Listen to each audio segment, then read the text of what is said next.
Magandang araw po mga giliw naming tagapakinig. Marinig natin ang paglalakad ng isang padre de pamilya na kinukutya at minamaliit dahil sa kanyang kakaibang itsura. Siya ay si Henry. Dwarfism. Ito raw ang tawag sa aking kondisyon. Nasa 40 anyos na ako pero ang tangkad ko parang sa 7 anyos na bata lang.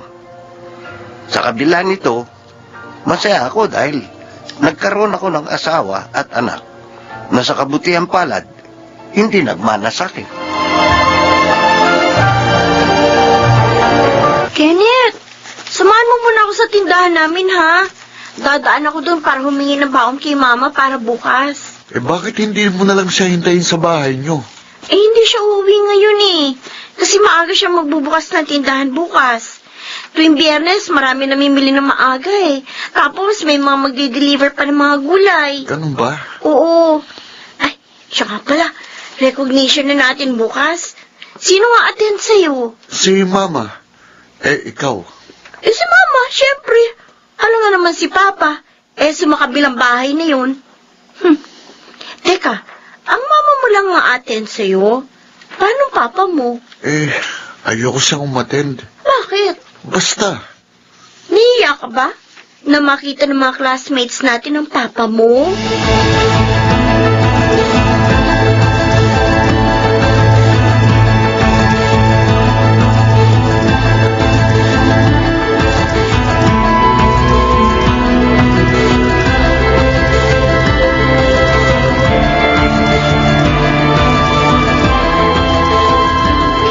Nako, kung naroon ka sana, Henry, nakita mo sana kung gaano pinapalakpakan ng mga tao itong anak natin. Paborito raw siya ng mga teachers kasi mabait na, masipag pa mag-aral. O, diba, Kenneth? Hindi naman po. Pahambol ka pa dyan Alam mo, anak, mapalad kami sa'yo ng papa mo. Kasi kahit nag-iisa ka lang naming anak, palaging kaligayahan ang inuuwi mo rito sa bahay natin. Proud na proud kami sa'yo, anak. Ano bang gusto mong regalo kapalit nitong medalya mo, Kenneth? Wala pa. Hindi naman po ako nagsisikap mag-aral para makakuha ng reward sa inyo ni Mama. Magsabi ka lang. Kahit ano, ibigay namin sa'yo ng mama mo. Oo nga, anak. Kahit mamahalin pa yan, pagsisikapan namin yang ibigay sa'yo ng papa mo. Nag-iisa ka lang naming anak, kaya gusto namin maibigay sa'yo lahat ng pangangailangan mo at lahat ng gusto mo.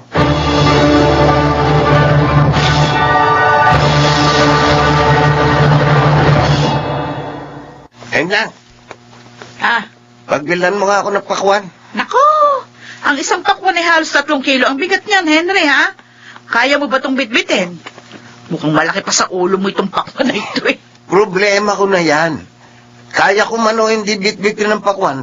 Ang mahalaga, kaya kong bayaran. Sa bagay. 150 yan. Ito. Nako! 500! Wala ka bang barya dyan? Gusto mo tipipisong 150? Mukhang nagpapabarya ka lang kasi. May panukli ka ba o wala? Kasi kung wala, sa iba na lang ako bibili. Buwan naman kasi ang benta ng pakwan na yan. Ayoko sanang ipagbili sa'yo dahil malas daw kapag may kapansanan ng bumibili. Baka mamaya niyan hindi na maibenta ang iba. Ganun ba? Oo. Naniniwala ka pa pala sa mga ganyang pamahiin. Sige. Akin ang 500 ko. Ito pakwan mo. Makabenta ka pa sana na marami. Ayan. Sa iba ka na lang bumili. Huwag dito sa tindahan ko. Ay, nako. Ang mga tao nga naman. Kenneth. Ba't andito ka sa tabi ng tolda ni Enya? Kanina ka pa ba dyan? Hindi po. Kararating ko lang po. Tapos nakita ko kayo. Tara. Samahan mo akong bumili ng pakwan. Ako na lang po ang bibili pa. Akin na pong pambili. Sige. Eto. Sa bahay niyo na lang po ako hintayin.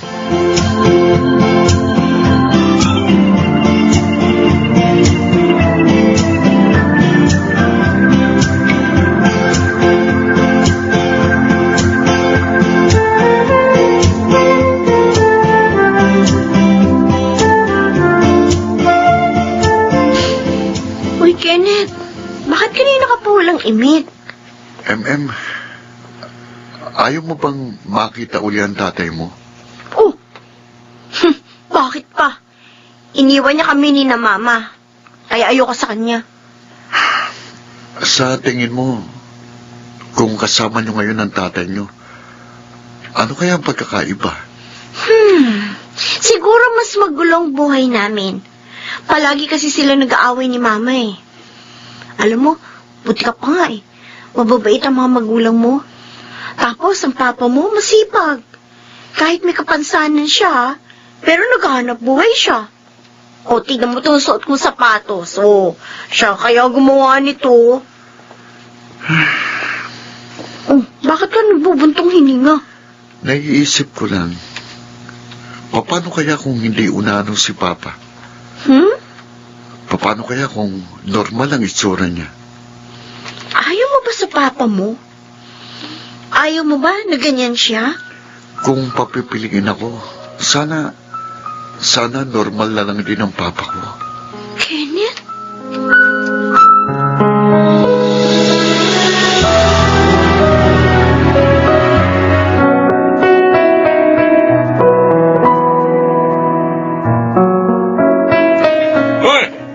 Kaibigan ko palang Orlando. Oh, kumusta yan, Ray? Lasing ka na naman, Brendo. Hindi. Gusto mo tumagay ka muna? Hala, iniwan na ako ng mga kainuman ko eh. Umuwi ka na. Okay. Huwag ka na mag-ingay dito. May iba mo? Natutulog na. Sino ka ba para pakialaman ako? Ha? Gagawin ko ang gusto kong gawin. Sige. Uminom ka pa hanggang sa makatulog ka na naman sa tabi ng karsada. Huwag mo kong pinagsasabihan siya, ha? Alam mo, bunganga mo parang bunganga ng asawa ko eh. Kung ano walang kwenta ang mga salita sila sabi. Brendo. Alam mo kung sino ka. Kung ano ka naman. Tirising kita dyan eh. Henry! Ay! Ating! Bitbitin mo na nga itong asawa mo. Masyadong pakialam yan, no? Brendo, Kaya huwag na siyang sigatan ng araw bukas eh. Isang sipa ko lang dito, tatalbog to na parang bola papunta doon sa bubong niyo eh. Henry, tayo na. Sige na! Bakit ka ba kasi naririto?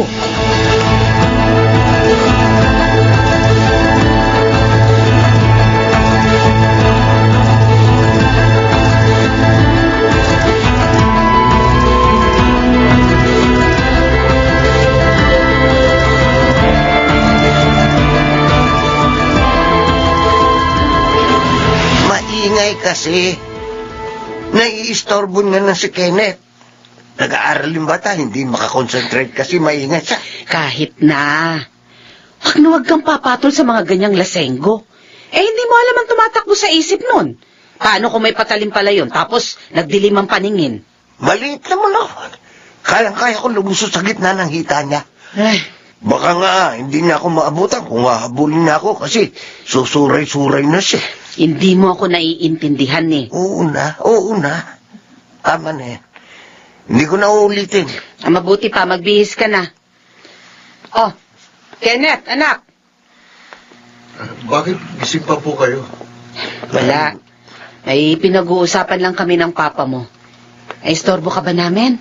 Kukuha po ako ng tubig. Nauuhaw ako eh. Ako na lang, anak. Doon ka na sa kwarto mo. Dadalhin ko doon yung tubig. Ako na po. Kaya ko naman eh. Sige.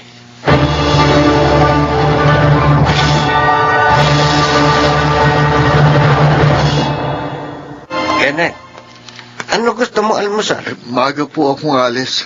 Huwag na po kayong mag-abala. Aalis ka na agad? Kenneth? Oh, bakit?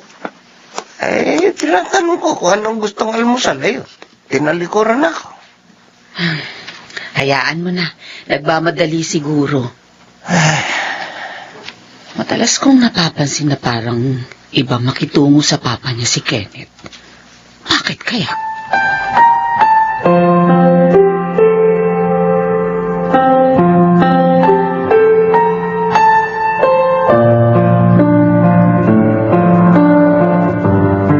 Kenneth, samahan mo ulit ako sa tindahan namin, ha? Oo. Hoy! Ay, Ikaw, Kenneth! oh, si Aling Enyang. Ikaw, ha? Bakit to?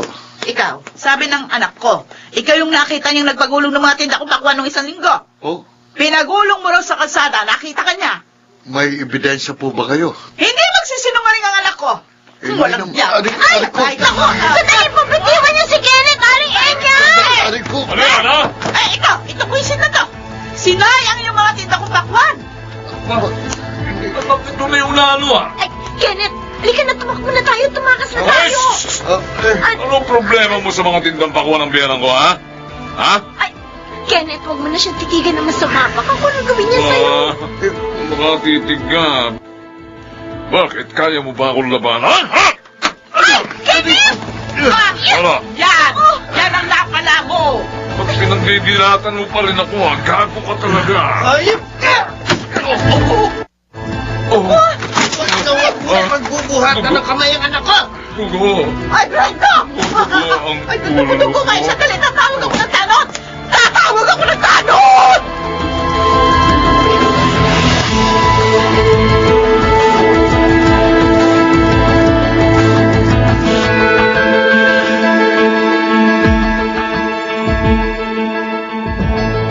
Diyos ko, ano bang nangyari sa inyong mag-ama? Ikaw, Henry, bakit mo naman binato ng kahoy si Brendo? Wala akong iba nakita pwedeng ihagis sa kanya rito sa kusina. Lang nakita kong kinukuyog nila si Kenneth. Tumakbo na ako, dali yung kahoy. Ikaw naman, Kenneth, bakit mo ginawa yun kay Enyang, ha? Bakit mo pinagtripan ng mga pakwan niya? Ano? Hayaan mo na muna si Kenneth. Ay, Alam mo pa, pulis ko mag-interrogate. gusto kong malaman kung anong nangyayari sa anak mong ito. Ilang linggo ko nang napapansin na kakaiba ang kinikilos niya, eh. Bakit ba, Kenneth, ha? napuprostrate na kasi ko, ma. Saan? Bakit? Minsan, nagdarasal ako na baka isang araw sana magising ako na normal na si Papa, na hindi na siya unano. Kenneth, bakit? Hindi mo ba tanggap ang papa mo? Kinahihiya mo bang ganyan ang kalagayan niya? Anak, pasensya ka na. Kung pati ikaw nabubuli dahil... Ma, ayoko nabubuli si Papa. Ayoko kinukutsa siya ng mga tao. Pero wala man lang ako magawa. Hindi ko man lang siya maipagtanggol. Kenneth, Masakit para sa akin na makitang minamalit siya ng mga tao. Kasi alam kong nasasaktan din si Papa. Napakabait talaga ng anak ko. Kenneth, anak, hindi mo naman ako kailangang ipagtanggol. Matanda na ako. Sanay na ako sa mga pangungutyang yan. Sapat na sa akin na malamang tanggap mo ako at hindi mo ako kinahihiya. Sapat na sa akin yun, anak. Papa, huwag mo na uling gagawin yun. Tama ang papa mo. Sapat na sa amin na tanggap mo ang kalagayan niya. Sapat na sa amin na malamang proud ka sa papa mo sa kabila ng kapansanan niya.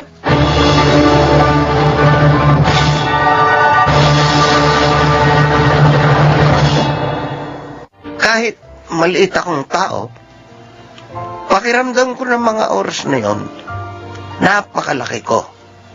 Dahil ramdam ko kung gaano ko kamahal ng aking anak.